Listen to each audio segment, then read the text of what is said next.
Nginibingelele ekhaya lamaphupho. Uma umusha la ekhaya sicela ukuthi ushaye u-subscribe ukuze ngokulandelayo ungaphuthelwa uma sifaka ividiyo.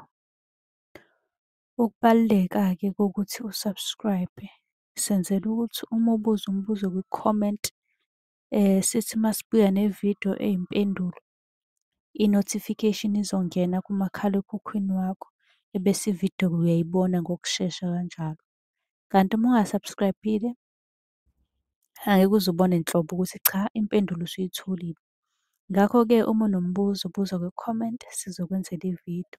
Uyakwazi futhi ukusi-inbox-a lapha ku-TikTok usi-follow-we, inbox ucele inombolo ka-WhatsApp ozobuza njalo kuyona ekuseni uma-ke kukhona isibonakaliso obenaso.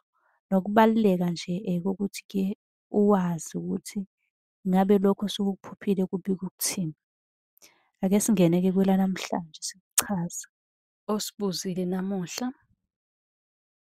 osibuze ngokudutshulwa. Kade-ke abantu babeyibuza le nto. Abanye bebuza ukudubula kodwa bebuza ngey'ndlela ey'hlukahlukene. So ngithi ake ngizoyicacisa noma ngizoyichaza. Ekuqedeni kwakho ukulalela ividiyo, uma wukuthi udinga usizo ngey'washo noma imithi, ungasicela inombolo yakhe ugogo okanye udinga ukuhlola, ungasicela inamba yakhe umkhulu ukuze sizokwazi ukuthi-ke sikunikeze usizo oludingayo. Okanye ufuna eyamaphupho uyasi-inbox-a uyicele. Ukuphupha udutshulwa okanye ukuphupha ngokudutshulwa. Lelo phupho-ke alikho lihle, siyazi nje ukuthi ngokwemvelo ngokujwayelekile ukudutshulwa-ke vele akekho okufisayo, akekho okuthandayo, akekho okuhayela ngisho ukukwenza ngoba kuyingozi kakhulu kungakufaka ngisho enkingeni. Okusho ukuthi-ke uma ukuphupha kunomuntu okugadlayo ngemithi emibi. Kunemithi esetshenziswayo engalungile okungenzeka ukuthi bakusebenzisela yona. Okwakho ukuthi usukume uy'lwele njengoba ngishilo ukuthi iy'namba lezi siyakwazi ukuyi-provide ukuthi usukume uthole usizo.